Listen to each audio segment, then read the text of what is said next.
ataque de timidez na hora errada, no lugar errado. Quem já não passou por isso alguma vez na vida? Nesses momentos, ficamos com a forte sensação de que não estamos agradando e não conseguimos ter uma reação imediata. Só queremos sumir do lugar.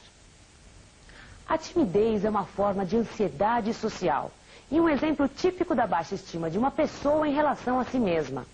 É fruto de uma avaliação negativa do self, um termo que voltou ao contexto da psicologia na segunda metade do nosso século. Ele se refere à consciência que o indivíduo tem sobre a própria identidade, numa linha de pensamento que os norte-americanos intitulam de humanista. O programa de hoje nos dá uma visão global que a pesquisa experimental desenvolveu do conceito de self e sua função positiva na orientação do nosso comportamento. Um aspecto da consciência humana que no final do século XIX os estudiosos já chamavam de a mente de dentro.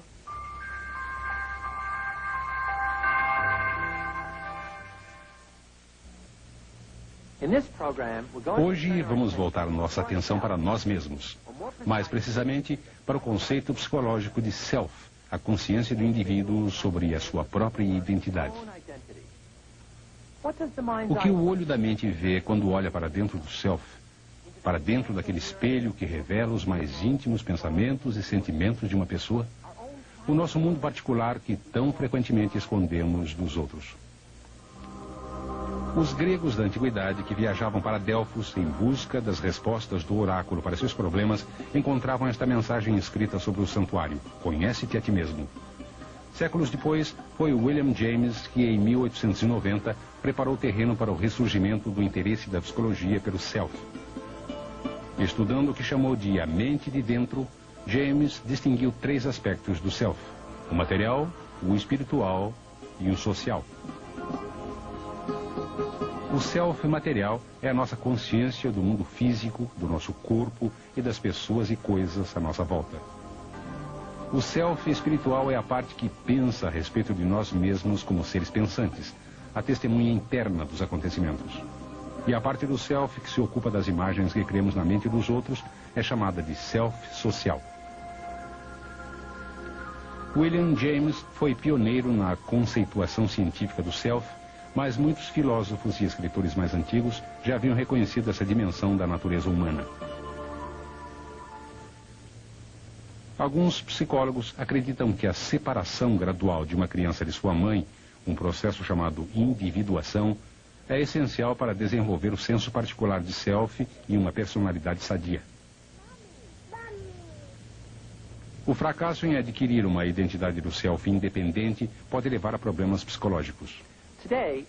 Hoje, muitos psicólogos estão vivamente interessados no self, mas houve um tempo em que a psicologia concentrava-se quase exclusivamente no comportamento. Não havia lugar para uma coisa tão vaga quanto o conceito de self. Mesmo para Freud, o self consciente nada mais era que um elo fraco e passivo na sua tríade do id, ego e superego. Freud definiu o id como a parte primitiva e inconsciente da personalidade, onde se originam os impulsos e as paixões. O superego refreia o id. Para Freud, o superego é uma combinação da consciência com o self ideal. O ego, nosso senso consciente de identidade do self, é o moderador entre o id e o superego, entre os nossos impulsos primitivos e o nosso senso de obrigação moral. Freud estava mais interessado nas confrontações dramáticas entre o id inconsciente e o superego do que nos processos conscientes do ego. Mas outros psicólogos, como Carl Rogers, visto aqui na década de 60, enfatizam muito mais os aspectos do self consciente.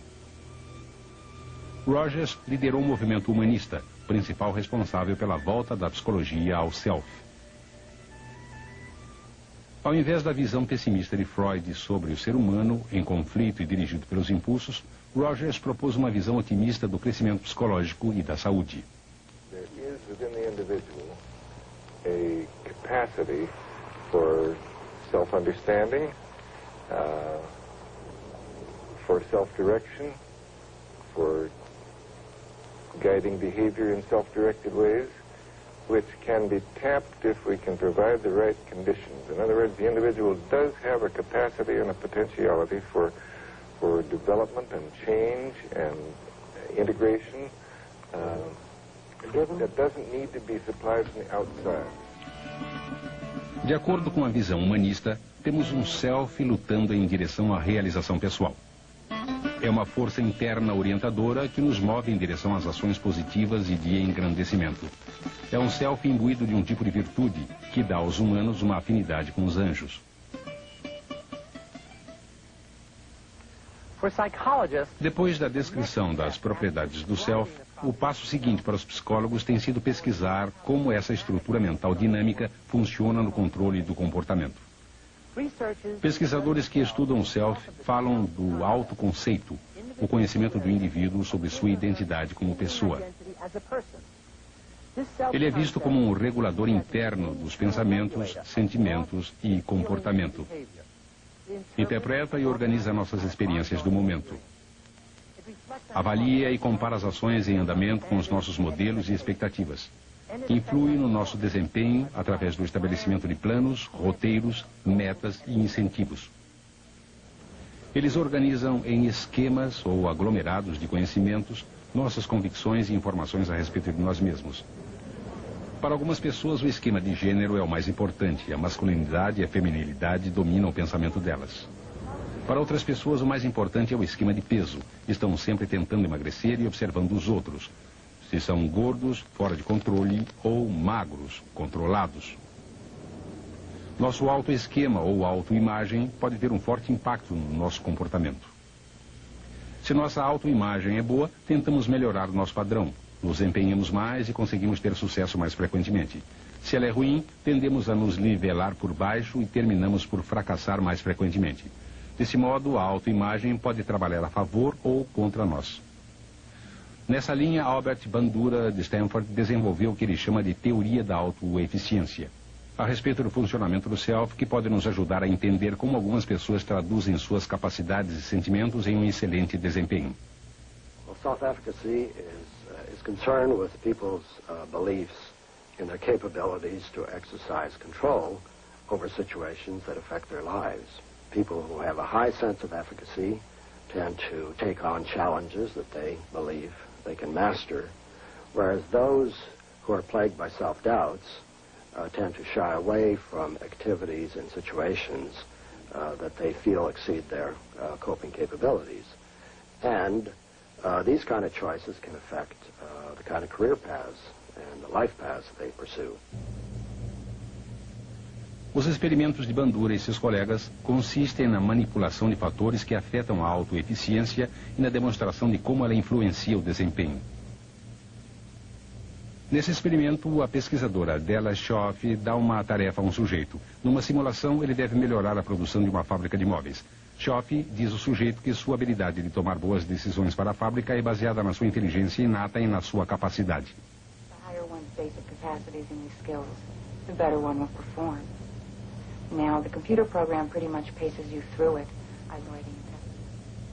Para o sujeito seguinte, Schoff diz que a tomada de decisões complexas é uma habilidade que se adquire, que seu desempenho pode melhorar através de seus próprios esforços.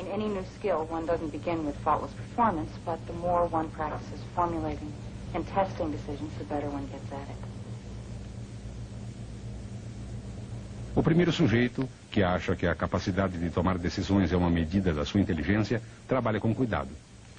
Estabelece metas modestas para si mesmo e fica frustrado por um número crescente de decisões incorretas.